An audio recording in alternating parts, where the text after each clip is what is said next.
इस लेक्चर में हम पढ़ेंगे characteristics of wants. Human wants के कई फीचर्स हैं। उनमें से सबसे पहला फीचर्स है वांट्स आर अनलिमिटेड। इंसान की जरूरतें, इच्छाएं कभी खत्म नहीं होती, उसका कोई अंत नहीं है। इंसान की एक इच्छा खत्म होती है तो दूसरी पनप जाती है। जैसे आपने एक मोबाइल फोन खरीदा तो आप सोचेंगे हाँ मुझे और बेटर इंटरनेट चाहिए, नेटवर्क अच्छा चाहिए। दूसरा फीचर है wants are recurring in nature. इंसान की कुछ जरूरतें बार बार वापस आती हैं, जैसे हमें भूख लगना। तीसरा फीचर है wants differ with age. Wants age के अकॉर्डिंग भी ये बदलते रहते हैं। जैसे एक बच्चे को टॉय चाहिए, एक स्टूडेंट को बुक चाहिए, एक अडल्ट को जॉब चाहिए और एक ओल्ड पर्सन को अच्छा हेल्थ केयर चाहिए।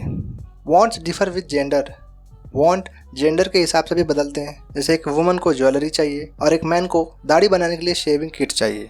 पांचवा फीचर है wants differ due to preferences. एक इंडिविजुअल की टेस्ट, हैबिट और चॉइसेस की वजह से भी वांट बदलते हैं। जैसे एक इंसान को टी पसंद है, दूसरे इंसान को कॉफी। छठा फीचर है wants differ due to season. Wants मौसम के हिसाब से भी बदलते हैं। जैसे विंटर में आपको स्वेटर की जरूरत है, लेकिन समर में आपको एसी और कूलर की जरूरत है। सातवां फीचर है wants differ due to culture. Culture के हिसाब से भी हमारे वांट्स बदलते हैं।